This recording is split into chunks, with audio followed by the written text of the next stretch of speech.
Hi students. So ఇవాళ క్లాస్లో మనం ప్రాక్టికల్ ఓరియంటెడ్ కాన్సెప్ట్ చూడబోతున్నాం. ఏంటా ప్రాక్టికల్ ఓరియంటెడ్ కాన్సెప్ట్ అంటే, సో చాలామందికి ఫైల్స్ ఫోల్డర్స్ వీటి గురించి వింటుంటారు కానీ ఒక కంప్లీట్ ఐడియా ఉండవచ్చు ఉండకపోవచ్చు. సో వాటి గురించి ఇంకొకసారి మనం రీక్యాప్ ఇద్దాము. ఇంకేమైనా డౌట్స్ ఉన్నా కూడా అవి క్లియర్ అయిపోయేలాగా చూద్దాం. రైట్ అమ్మ. సో అసలు ఫైల్స్ అంటే ఏంటి, ఫోల్డర్స్ అంటే ఏంటి, వాటిని ఎట్లా క్రియేట్ చేస్తారు, ఎట్లా మోడిఫై చేస్తాము, వాటి యొక్క ఎక్స్టెన్షన్స్ ఏంటి, అండ్ డ్రైవ్స్, పార్టీషన్స్, డేటా ఎట్లా మూవ్ చేయొచ్చు, ఇట్లాంటివన్నీ ఈ సెషన్లో మనం కవర్ చేయబోతున్నాం. రైట్. సో ఫస్ట్ ఫైల్ అంటే ఏంటి అంటే, చాలామంది చూడండి ఇక్కడ, it is a collection of information are data. అంటే ఒక ఫైల్ అనేది దాంట్లో ఏముంటుంది అంటే, మనం డేటాని కానీ ఇన్ఫర్మేషన్ కానీ స్టోర్ చేయొచ్చు. సరే, అక్కడ రెండు పదాలు వాడారు. ఇన్ఫర్మేషన్ అంటే ఏంటి, డేటా అంటే ఏంటి అంటే, మన దగ్గర ఉన్న కంటెంట్ మ్యాటర్ ఏదైతే ఉందో దాన్ని ఒక ఆర్డర్ లేకుండా నార్మల్గా అంటే అన్ఆర్గనైజ్డ్ మేనర్లో ఉంది అంటే దాన్ని డేటా అంటాం. ఏ డేటా అయితే ఒక మీనింగ్ఫుల్ ఆర్డర్లో ఆర్గనైజ్డ్ మేనర్లో ఉందో దాన్ని ఇన్ఫర్మేషన్ అంటాం. ఎగ్జాంపుల్, ఇప్పుడు మీ గురించి మీరు చెప్పండి అన్నప్పుడు మీకు ఏ వర్డ్ నచ్చితే, అంటే మీ పేరు, నెక్స్ట్ మీ ఏజ్, లొకేషన్, ఒక ఆర్డర్లో లేకుండా ఏది గుర్తొస్తే చెప్పారనుకోండి, దాన్ని డేటా అంటాం. అలా కాకుండా ఒక నీట్గా సమరైజ్డ్ మేనర్లో ఒకదాని తర్వాత ఒకటి ఏది చెప్పాలో అది అలా చెప్పుకుంటూ ఆర్డర్లో వస్తే దాన్ని ఇన్ఫర్మేషన్ అంటాం. ఓకేనా. సో ఎప్పుడు కూడా సిస్టంలో కానీ ఎలక్ట్రానిక్ డివైస్లో ఇన్ఫర్మేషన్ డేటా అనేది ఫైల్స్లోనే స్టోర్ చేస్తాం. ఇట్లాంటి ఫైల్స్ ఫోల్డర్స్ కలిపి మనం పెట్టే ప్లేస్నే ఫోల్డర్ అంటూ ఉంటుంది. అర్థమవుతుందా. ఇట్లాంటి ఫోల్డర్స్ ఫైల్స్ కలిపి మనం ఏం చేయొచ్చు అంటే డ్రైవ్స్ అనే వాటిలో పెట్టుకోవచ్చు. అది ఫర్దర్గా వస్తుంది, తెలుస్తుంది మనకు. So creating files and folders.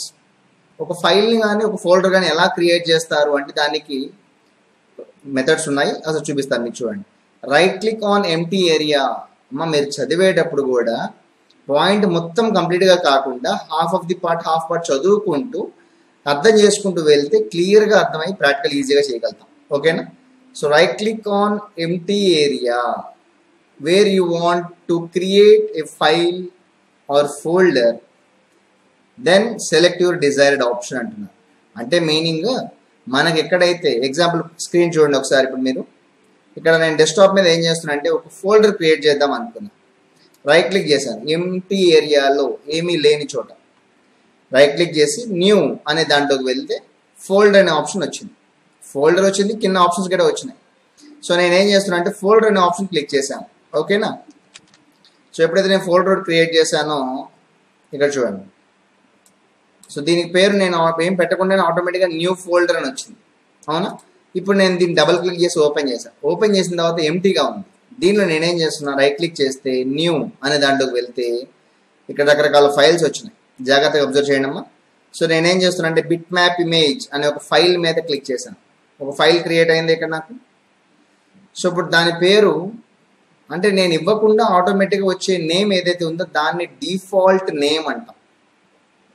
Default name అంటాం అంటే ఏదైతే ఇన్బిల్ట్గా తనకు తానుగా వస్తుందో దాన్ని. ఓకే. ఇప్పుడు నేను ఏం చేయొచ్చు, డైరెక్ట్గా పైన అంటే ఆ నేమ్ ఇచ్చిన తర్వాత బయట క్లిక్ చేస్తే నేమ్ ఎంటర్ అయిపోతుంది. ఒకవేళ నేను ఇచ్చిన నేమ్ని మార్చాలి అనుకున్నాను అనుకోండి, రైట్ క్లిక్ చేసి రీనేమ్ అనే ఆప్షన్, రైట్ క్లిక్ చేసి రీనేమ్ అని అనవచ్చు, లేదా దాన్ని సింగిల్ క్లిక్ చేసి మౌస్తో F2 కీబోర్డ్ మీద పైన ఫంక్షనల్ కీస్ అని ఉంటాయి, F2 అనే కీ ఉంటుంది, అది ప్రెస్ చేయండి, రీనేమ్ అవుతుంది. ఎగ్జాంపుల్ నేనేం చేస్తున్నా అంటే ఫోటో అనే పేరు పెట్టుకున్నాను. ఇప్పుడు దాన్ని డబుల్ క్లిక్ చేయండి. అసలు దాని ఇన్ఫర్మేషన్ ఏం లేదుగా, మరి ఏం ఓపెన్ అవుతుంది నీకు. ఇప్పుడు ఏం చేస్తున్నా, రైట్ క్లిక్ చేసి ఎడిట్ అన్నా. ఎడిట్ అనగానే అంటే రైట్ క్లిక్ ఎప్పుడు చేస్తామో మౌస్లో అంటే అడ్వాన్స్డ్ ఆప్షన్స్ కోసం చేస్తాం. చూడండి, నేను ఎడిట్ అనగానే ఆటోమేటిక్గా నాకు ఒక సాఫ్ట్వేర్తో ఓపెన్ అయింది. ఏంటి ఆ సాఫ్ట్వేర్ అంటే పెయింట్ అనేది ఒక సాఫ్ట్వేర్ అనమాట. నేనేం చేయొచ్చు, ఈ సాఫ్ట్వేర్లో ఒక చిన్న పిక్చర్స్ ఏమైనా వేయచ్చు, డ్రాయింగ్స్ లాంటివి వేసుకొని నేను దాన్ని సేవ్ చేయొచ్చు. ఇక్కడ సేవింగ్ ఆప్షన్ ఉంది చూడండి, లేదా Ctrl+S అనేది కూడా షార్ట్ కట్ అనమాట. సో సేవ్ అని ప్రెస్ చేయగానే ఆటోమేటిక్గా సేవ్ అయిపోయింది. ఇప్పుడు నేను ఎప్పుడు డబుల్ క్లిక్ ఆ ఫైల్ మీద చేసినా సరే నాకు ఆ ఫోటో అనేది ఇట్లా కనిపిస్తుంది. దాని ఫైల్ క్రియేషన్ ఇట్లా ఒకటి క్రియేట్ చేయొచ్చు. ఇంకొక మెథడ్ ఉంది. ఫోల్డర్ అంటే ఎప్పుడు ఒకే పద్ధతి, రైట్ క్లిక్ చేస్తాం, న్యూలోకి వెళ్తాం, ఫోల్డర్ అనేది ఆప్షన్, అది రెగ్యులర్ ప్రాసెస్. కానీ ఫైల్స్కి రెండు మెథడ్స్ ఉన్నాయి. ఒకటి ఇప్పుడు చూపించిన పద్ధతి మీకు ఏదైతే మనం రైట్ క్లిక్ చేసి న్యూలోకి వెళ్ళి ఆ టైప్ ఆఫ్ ఫైల్ మీద క్లిక్ చేయగానే ఫైల్ క్రియేట్ అవ్వడం. అలా కాకుండా ఇంకో విధంగా ఏం చేయొచ్చు అంటే మీరు స్టార్ట్లోకి వెళ్తే ఇక్కడ రకరకాల ఆప్షన్స్ ఉంటాయి. ఎగ్జాంపుల్ నేను నోట్ ప్యాడ్ అని క్లిక్ చేశాను. నోట్ ప్యాడ్ అనేది ఒక అప్లికేషన్ సాఫ్ట్వేర్ అనమాట. సో దాన్ని నేనేం చేస్తున్నాను అంటే దాంట్లో ఐ యామ్ అన్ ఇండియన్ అని టైప్ చేశాను. టైప్ చేసి ఇక్కడ ఫైల్లోకి వెళ్ళి సేవ్ అంటుంది. ఇప్పుడు చూడండి, సేవ్ అనగానే నన్ను ఏమడుగుతుంది, బాబు ఫైల్ నేమ్ అంటే ఫైల్ ఏ పేరుతో సేవ్ చేయమంటారు, ఫైల్ ఎక్కడ సేవ్ చేయమంటారు, 2 క్వశ్చన్లు అడుగుతాం. సేవ్ చేసే ప్రతిసారి ఇది అడుగుతుంది అనమాట. ఫస్ట్ టైం అడుగుతుంది మనం ఏ పేరుతో సేవ్ చేయమంటారు, ఎక్కడ సేవ్ చేయమంటారు. సో నేనేం చేస్తున్నా అంటే డెస్క్టాప్ మీద నాకంటే ఒక ఫోల్డర్ ఉంది కదా, గుర్తుపెట్టుకోవాలమ్మా, ఎందుకంటే మీరు చేసే ప్రతి టాస్క్ కూడా ఇలాగే ఉండాలి. నెక్స్ట్ ఫర్దర్గా ఇక్కడ చూడండి న్యూ ఫోల్డర్ ఉంది కదా, దీని మీద డబుల్ క్లిక్ చేశాను. సార్ న్యూ ఫోల్డర్ నాకు ఎలా తెలుస్తుంది సార్ అంటే ఇప్పుడు మీరు దాన్ని రీనేమ్ చేసుకోండి. రైట్ క్లిక్ చేసి రీనేమ్ అంటే లేదు, డెస్క్టాప్ మీద మీకు ఉన్న ఫోల్డర్ ఏదైతే దాన్ని రైట్ క్లిక్ చేసి రీనేమ్ అండి. మీ పేరు పెట్టుకోండి, రాజేష్ అని నా పేరు నేను పెట్టుకొని ఇప్పుడు ఏం చేస్తున్నాను, డెస్క్టాప్ మీద నా పేరు ఫోల్డర్ ఏదైతే దాన్ని డబుల్ క్లిక్ చేసిన తర్వాత ఫైల్ నేమ్ ఇస్తున్నాను. ఏమని ఎగ్జాంపుల్ టెక్స్ట్ అని ఇచ్చి సేవ్ అన్నాను. ఆటోమేటిక్గా నాకు సేవ్ అయింది. ఓకే, ఈ విధంగా ఇప్పుడు నేను క్లోజ్ చేస్తే ఆటోమేటిక్ క్లోజ్ అయిపోయింది. ఓకేనా, ఈ విధంగా మనం ఫైల్స్ ఫోల్డర్స్ అనేవి క్రియేట్ చేయొచ్చు. ఎప్పుడు ఓపెన్ చేసిన దాంట్లో ఉన్న కంటెంట్ అనేది అలాగే మనకు ఉండిపోతూ ఉంటుంది. ఇవి 2 పద్ధతులు. నెక్స్ట్ వన్ రీనేమ్ చేయడం. ఆల్రెడీ మనం చూసాంగా, సెలెక్ట్ చేసి F2 ప్రెస్ చేయడం ఒకటి చేయొచ్చు, లేదంటే మనం రైట్ క్లిక్ చేసి రీనేమ్ అనే ఆప్షన్ అన్నా తీసుకొని రీనేమ్ చేసుకోవచ్చు. ఈ 2 పద్ధతుల్లో మనం ఏ విధంగా చేయడానికి ఛాన్సెస్ ఉంటుంది. So file creations, folder creations ఈ విధంగా ఉంటాయి. ఫైల్కి ఫార్మాట్కి ఎక్స్టెన్షన్స్ అంటే ఏంటని చూద్దాం ఒకసారి. సో ఫార్మాట్ ఆర్ ఎక్స్టెన్షన్ అనేవి ఏంటంటే నథింగ్ బట్ ఇవి కలెక్షన్ ఆఫ్ సింగిల్ కావచ్చు, మల్టిపుల్ కావచ్చు, ఆల్ఫాబెట్స్ని కలిపి మనం ఫార్మాట్ ఆర్ ఎక్స్టెన్షన్ అంటూ ఉంటాం. జనరల్గా ప్రతి ఫైల్ క్రియేట్ అయిన తర్వాత ప్రతి ఫైల్కి కూడా 2 పార్ట్స్ ఉంటాయి. ఒకటి ఫైల్ నేమ్, ఇంకొకటి ఎక్స్టెన్షన్. ఎక్స్టెన్షన్నే ఫార్మాట్ అని కూడా చెప్పొచ్చు. మనం జనరల్గా బయట వింటూ ఉంటాం MP4 అని, MP3 అని, JPG అని, DOC అని, TXT అని, PDF అని, ఇట్లా రకరకాలుగా వింటూ ఉంటాము. ఓకే, సో ఎట్లా క్రియేట్ అవుతుంది ఏంటో చూద్దాం ఒకసారి. వాటి వల్ల అడ్వాంటేజ్ ఏంటంటే ఎప్పుడైతే మనం ఒక ఫైల్ క్రియేట్ చేసామో ఆటోమేటిక్గా ఎక్స్టెన్షన్ అనేది మనం ఇవ్వకుండానే క్రియేట్ చేయబడుతుంది. వీటి వల్ల అడ్వాంటేజ్ చూడండి ఇక్కడ ఇచ్చాం. With the help of an extension, OS can remember that which application that file was created. అంటే ఎప్పుడైతే ఎక్స్టెన్షన్ క్రియేట్ అవ్వడం జరిగిందో దానివల్ల అడ్వాంటేజ్ ఏంటంటే ఆపరేటింగ్ సిస్టమ్ అనేది అది ఏ ఫైల్ ఏ అప్లికేషన్తో క్రియేట్ చేయబడిందో అది గుర్తుపెట్టుకుంటుంది. అండ్ ఇంకొక అడ్వాంటేజ్ ఏంటంటే with which application it has to be open. మళ్ళీ మనం ఎప్పుడైతే దాన్ని యూజ్ చేసామో, ఓపెన్ చేసామో, అది ఏ అప్లికేషన్ సాఫ్ట్వేర్తో ఓపెన్ అవ్వాలో ఆటోమేటిక్గా దానికి అర్థం అవుతుంది. ఎగ్జాంపుల్ చూద్దాం. కింద మనం స్క్రీన్ మీద మీకు కనిపిస్తుంది చూడండి. File name which is for user purpose, అంటే ఎవరైతే సిస్టమ్ వాడుతున్నారో వాళ్ళ కోసము ఫైల్ నేమ్ అనేది. Extension is for operating system purpose, OS కోసం. ఎగ్జాంపుల్ నేను ఇక్కడ ఒక MS వర్డ్ ఓపెన్ చేసి ఒక ఫైల్ని క్రియేట్ చేశాను, మై రిజ్యూమ్ అని చెప్పేసి. సో దాంట్లో నా బయోడేటా మొత్తం ఉంది, దాన్ని సేవ్ చేసి పెట్టుకున్నాను. సో దానికి నేను పెట్టుకున్న పేరు ఏంటంటే మై రెజ్యూమ్ అని పెట్టుకున్నాను. ఇన్ ఫ్యూచర్లో ఎప్పుడైనా సరే ఆ ఫైల్ని ఓపెన్ చేయకుండా జస్ట్ ఆ ఫైల్ నేమ్ చూడగానే నాకు ఏమర్థం అవుతుందంటే దాంట్లో ఏం డేటా ఉందో ఆటోమేటిక్గా నాకు అర్థం అవుతుంది. ఎందుకంటే ఫైల్ నేమ్ యూజ్ చేసి చెప్పగలుగుతాను. కానీ నేను దాని మీద డబుల్ క్లిక్ చేసి ఓపెన్ చేసినప్పుడు అది ఏ సాఫ్ట్వేర్తో ఓపెన్ అవ్వాలని నేను ఎలా చెప్తాను? సో ప్రతిదానికి నేను చెప్పలేను అట్లా, ఎందుకంటే చాలా రకాల ఫైల్స్, చాలా రకాల ఫోల్డర్స్ ఉంటాయి కాబట్టి మనం ప్రతి ఫైల్ని గుర్తుపెట్టుకోవాలి. అందుకని ఎప్పుడైతే మనం ఒక సాఫ్ట్వేర్ ద్వారా ఒక ఫైల్ని క్రియేట్ చేసామో ఆటోమేటిక్గా దానికంటే ఒక ఎక్స్టెన్షన్ వస్తుంది. ఆ ఎక్స్టెన్షన్ ద్వారా OS అనేది ఏ అప్లికేషన్ సాఫ్ట్వేర్తో ఓపెన్ అవ్వాలో అది గుర్తుపెట్టుకుంటాం. ఇక్కడ చూడండి, మీరు అబ్జర్వ్ చేస్తే మై రెజ్యూమ్ అనేది ఫైల్ నేమ్ కింద డాట్ తర్వాత ఒక 3 లెటర్స్ ఉన్నాయి, DOC. So based on the file format మనకి ఆ ఎక్స్టెన్షన్ అనేది డిసైడ్ అవుతుంటుంది. DOC డినోట్స్ దట్ డాక్యుమెంట్ అని చెప్పడం. MS వర్డ్తో క్రియేట్ చేసిన ఫైల్స్ అన్నిటికి కూడా DOC వస్తుంటుంది. మరి ఏ ఫైల్ ఫార్మాట్ ఎట్లా అనేది ఎలా తెలుస్తుంది అంటే మీకు స్క్రీన్ మీద కనిపిస్తుంది చూడండి, డిఫరెంట్ ఫార్మాట్స్ ఎట్లా ఉన్నాయి. జనరల్గా ఇన్ఫర్మేషన్ 4 రకాలుగా ఉంటుంది: audio, video, photo, document, text. So ఇక్కడ మీకు అబ్జర్వ్ చేస్తే జనరల్గా బయట ఎక్కువగా వినే వర్డ్ MP3 అని వినే ఉంటారు మీరు. Audio formats, universal audio format. ఇంకా మొబైల్స్లో వాటిలో రికార్డ్ చేసినప్పుడు వాయిస్ అవి AMR అని, వేవ్ అని ఇలా రికార్డింగ్ వస్తూ ఉంటాయి. సో అవన్నీ కూడా ఆడియో ఫార్మాట్స్ మనం. And video formats MP4. ఇప్పుడు రెగ్యులర్గా యూట్యూబ్లో కానీ ఎక్కడైనా సరే వీడియోస్ డౌన్లోడ్ చేసాము అంటే మనం తరచుగా చూసే వీడియో ఫార్మాట్ MP4. సో ఇదివరకు మొబైల్స్, చిన్న చిన్న మొబైల్స్లో మనకు వచ్చిన ఫార్మాట్ 3GB.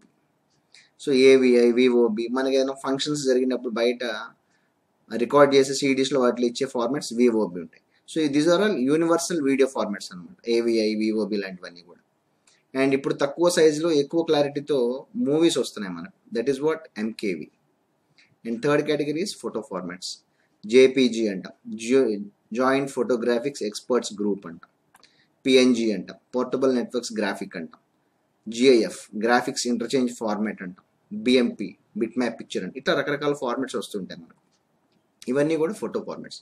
మన వాట్సాప్లో కూడా GIF అని వస్తూ ఉంటుంది, అంటే మనకి ఏదైనా మూవబుల్ పిక్చర్ లాగా వస్తుంటుంది అనమాట. అండ్ డాక్యుమెంట్స్, ఏవైతే టెక్స్ట్ రూపంలో ఉన్న మ్యాటర్ ఉన్నాయో వాటిని డాక్యుమెంట్స్ చెప్తూ ఉంటాం. DOC, DOCX. DOC అనేది ఏంటంటే MS Office 2003 వర్షన్లో వస్తుంది, 2007 అండ్ లేటర్ వర్షన్స్లో DOCX వస్తూ ఉంటుంది. MS Excel ద్వారా క్రియేట్ చేయబడిన ఫైల్స్కి XLS వస్తుంది, XLSX కూడా advanced versions.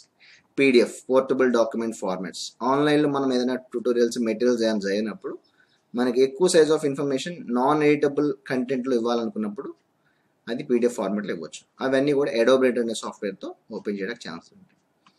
TIFF tagged image file format అంటాం. ఇట్లా రకరకాల ఫైల్ ఫార్మాట్స్ మనం చూస్తూ ఉంటాం.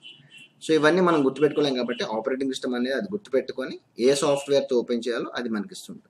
ఇప్పుడు మీరు చూడబోయే ఈ ఎఫెక్ట్స్ అన్నీ కూడా మనం పవర్ పాయింట్ డిజైన్ చేసాం. పవర్ పాయింట్తో వచ్చే file extension PPT or PPTX, TXT notepad ఫైల్తో వస్తుంది. ఓకేనా? సో ఇది ఫైల్స్, దాని యొక్క ఫార్మాట్స్, దాని యొక్క extensions. Thank you. So file creations, folder creations ఈ విధంగా ఉంటాయి. నెక్స్ట్ టాపిక్ చూడండి, drives and partitions. So drive అంటే ఏంటి, పార్టిషన్ అంటే ఏంటి అంటే, డ్రైవ్ అన్నా పార్టిషన్ అన్నా ఒకే మీనింగ్తో ఉంటుంది. నథింగ్ బట్ ఒకే కంటెంట్ని మనం పార్ట్స్గా డివైడ్ చేసి దాన్ని డ్రైవ్ పార్టిషన్ అంటూ ఉంటాం. ఎగ్జాంపుల్ చూడండి ఇక్కడ, partition or drive means dividing a single disk into multiple parts, logically, ఫిజికల్గా కాదు. అంటే మనం కంప్యూటర్ కొన్నప్పుడు జనరల్గా లోపల హార్డ్ డిస్క్ ఇస్తారు.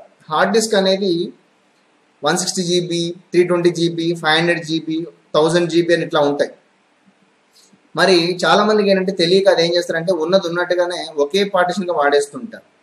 అలా వాడడం వల్ల ప్రాబ్లం ఏమవుతుందంటే రేపు ఫ్యూచర్లో మనకి ఏదైనా వైరస్ అటాక్ అయినా లేదా OS ఏమైనా కరప్ట్ అయినా మన పర్సనల్ డేటా కూడా లాస్ట్ అయ్యే ఛాన్సెస్ ఉంటాయి. అందుకని మనం ఏం చేస్తామంటే ఆ వచ్చిన హార్డ్ డిస్క్ మొత్తాన్ని కూడా లాజికల్గా అంటే ఇంటర్నల్గా పార్ట్స్ చేస్తాం. అలా చేయడం వల్ల అడ్వాంటేజ్ ఏంటో చూడండి. The main advantage to make the partitions is to access data easily. మనం ఏ టైప్ ఆఫ్ డేటాని దేంట్లో పెట్టుకోవాలనుకున్నామో అలా స్టోర్ చేయొచ్చు. బెస్ట్ ఎగ్జాంపుల్, రియల్ టైంలో ఒక హౌస్ కన్స్ట్రక్ట్ చేసినప్పుడు మనం ఏం చేస్తాము అంటే జనరల్గా సైడ్ చుట్టూతో కూడా ఒక వాల్ లాగా ఇస్తాము, దట్ ఈస్ వాట్ కాంపౌండ్ లాగా. అండ్ లోపల ఏం చేస్తారంటే బెడ్రూమ్ అని, కిచెన్ అని, హాల్ అని ఇట్లా సపరేట్ దేని ద్వారా చేస్తున్నామంటే మధ్యలో ఒక వాల్ కన్స్ట్రక్ట్ చేయడం ద్వారా మనం అది సపరేట్ అని తెలుస్తుంది. దీనివల్ల అడ్వాంటేజ్ ఏంటి, బెడ్రూమ్లో ఉండాల్సిన ఐటమ్స్ బెడ్రూమ్లో ఉంటాయి, కిచెన్లో ఉండాల్సిన ఐటమ్స్ కిచెన్లో ఉంటాయి, అట్లా సపరేట్గా ఉంటుంది. అంటే పలానా ఐటమ్ ఎక్కడ ఉందని అడిగినప్పుడు ఈజీగా మనం దాన్ని యాక్సెస్ చేయొచ్చు. అదేవిధంగా కంప్యూటర్లో కూడా మనం డేటాని, సాఫ్ట్వేర్స్ అన్నీ ఒక డ్రైవ్లో, సాంగ్స్, వీడియోస్ అన్ని ఒక డ్రైవ్లో, ఆఫీస్ డేటా అంతా ఒక డ్రైవ్లో, ఇలా పెట్టుకుంటే ఏమవుతుందంటే ఈజీ సెగ్రిగేషన్ అనేది జరుగుతుంది. డేటా ఈజీగా యాక్సెస్ చేయొచ్చు. రేపు ఫ్యూచర్లో మనకి ఏదైనా OS కరెక్ట్ అయినా కూడా మన పర్సనల్ డేటా డిస్టర్బ్ చేయకుండా OS పర్టికులర్ ఆ డ్రైవ్ మాత్రమే మనం ఫార్మాట్ చేసుకోవచ్చు. ఓకేనా? ఇవన్నీ కూడా హార్డ్వేర్లో జనరల్గా మనం నేర్చుకుంటూ ఉంటారు. ఇక్కడ బేసిక్స్ కాబట్టి అంత డీప్గా వెళ్ళడం లేదు. చూడండి, after dividing into partitions every drive will gets a unique ID called drive letter. అంటే ప్రతి పార్టిషన్ డివైడ్ చేసినప్పుడు ఈ డ్రైవ్స్ గాను పార్టిషన్స్గా ఎవరు డివైడ్ చేస్తారు అంటే హార్డ్వేర్ టెక్నీషియన్స్ చేస్తుంటారు, హార్డ్వేర్ ఇంజనీర్స్ ఎవరైతే ఉన్నారో వాళ్ళు చేస్తారు. సో ఎప్పుడైతే మనం ఒక పార్టిషన్ క్రియేట్ చేసామో దానికంటూ ఒక డ్రైవ్ లెటర్ అనేది వస్తుంది, అంటే ఆల్ఫాబెట్ లాగా. ప్రతి డ్రైవ్కి కూడా 2 పార్ట్స్ ఉంటాయి, drive letter, drive name. So చూడండి, డ్రైవ్ లెటర్ అనేది ఏమో బ్రాకెట్స్లో ఉంటుంది. Along with the drive letter every drive has a name. ప్రతి డ్రైవ్ లెటర్తో పాటు డ్రైవ్ నేమ్ కూడా ఉంటుందండి. ఎందుకంటే మనకి ఈజీగా గుర్తుండడం కోసం. దాని ఎగ్జాంపుల్స్ ఇక్కడ ఇచ్చారు చూడండి. Local disk C, softwares D, entertainment అంటే ఎంటర్టైన్మెంట్ సాఫ్ట్వేర్స్ అనేవేమో డ్రైవ్ నేమ్స్ అనమాట. ఏవైతే బ్రాకెట్స్లో ఉన్నాయో అవి డ్రైవ్ లెటర్స్ కింద తీసుకుంటాం. గ్రాఫికల్గా చూడండి ఒకసారి పిక్చర్స్ ఎలా కనిపిస్తాయో. విండోస్ ఎక్స్పీ అనే ఆపరేటింగ్ సిస్టమ్ అయితే కనుక ఇట్లా కనిపిస్తాయి, లోకల్ డిస్క్ సి డిఈ ఇట్లా. అదే విండోస్ 7 కొద్దిగా అడ్వాన్స్డ్ వర్షన్స్ అనుకోండి, మీకు ఇట్లా కనిపిస్తుంది. ఓకేనా, అంటే ఎంత డేటా ఫ్రీ ఉంది, ఎంత డేటా డ్రైవ్ ఫిల్ అయ్యి ఉంది అనేది మనం ఆ విధంగా తెలుసుకోవడానికి ఛాన్స్ ఉంటూ ఉంటాయి. ఓకే, సో ఇప్పుడు ఒకసారి మనం ఇంకొక టాపిక్ ఏంటంటే డేటాని ఎట్లా మనం ఒక చోట ఇంకో చోట కాపీ చేయొచ్చు. ఎగ్జాంపుల్ ఇప్పుడు నేను ఒక ఫోల్డర్ క్రియేట్ చేశాను. ఇక్కడ ఈ ఫోల్డర్ నాకు ఇక్కడ ఉండాలి, వేరే చోట కూడా ఉండాలి అనుకున్నాను. అప్పుడు ఏం చేస్తారు, రైట్ క్లిక్ చేసి కాపీ అనే ఆప్షన్ తీసుకొని ఏం చేస్తున్నాను, స్టార్ట్ విండోస్ క్లిక్ చేసి కంప్యూటర్ అనే ఆప్షన్లోకి వెళ్తే ఇక్కడ రకరకాల డ్రైవ్స్ కనిపిస్తున్నాయి నాకు. సి డ్రైవ్ ఓపెన్ చేసి రైట్ క్లిక్ చేసి పేస్ట్ అన్నాను, ఆటోమేటిక్ ఇక్కడికి వచ్చేసింది. ఓకేనా, రేపు ఫ్యూచర్లో మీరు పెన్ డ్రైవ్స్ పెట్టినా కూడా ఇంతే. పెన్ డ్రైవ్స్ కానీ ఏమైనా ఎక్స్ట్రా యూఎస్బి డిస్క్స్ ఏమైనా కనెక్ట్ చేసినప్పుడు కూడా మనకి ఇక్కడే చూపిస్తూ ఉంటాయి. దాంట్లోకి వెళ్ళి కాపీ పేస్ట్ చేసుకోండి. అదే ఇప్పుడు నాకు ఇక్కడ వద్దు అంటే ఇక్కడ వద్దు, వేరే చోటకి మూవ్ చేయాలనుకున్నా. కాపీ అంటే 2 చోట్ల ఉంది. రైట్ క్లిక్ చేసి కట్ అన్నారు అనుకోండి, ఇక్కడ మాత్రమే మూవ్ అయిపోతుంది. అక్కడి నుంచి చూడండి, లోకల్ డిస్క్లోకి ఇక్కడ వచ్చాను, పేస్ట్ అన్నాం, ఆల్రెడీ ఉందని చెప్తోంది అంతే. ఎస్ మూవ్ అండ్ రీప్లేస్, ఆటోమేటిక్గా డెస్క్టాప్ నుంచి మూవ్ అయిపోయింది, ఇక్కడ లేదు ఇంకా, అక్కడికి వచ్చేసినట్టే అనమాట. ఈ విధంగా మనం చేయడానికి ఛాన్సెస్ ఉంటూ ఉంటాయి. ఓకేనా, సో ఫైల్స్ ఎలా క్రియేట్ చేస్తారు, ఫోల్డర్స్ ఎలా క్రియేట్ చేస్తారు ఏంటో ఒకసారి బేసిక్గా ప్రాక్టీస్ చేసుకుని చూడండి. ఓకేనా, నేను డౌట్స్ ఉండే కనుక అది క్లియర్ చేసుకోండి. రైట్, ప్రాక్టీస్ చాలా ఇంపార్టెంట్ అమ్మా. థియరిటికల్ పార్ట్ చదువుతూనే ప్రాక్టికల్ కూడా మీరు ఓన్గా మీరు పద్ధతిలో చేయండి. ఏ చిన్న డౌట్ ఉన్నా సరే మొహమాటం లేకుండా అడిగి తెలుసుకోండి. Thank you.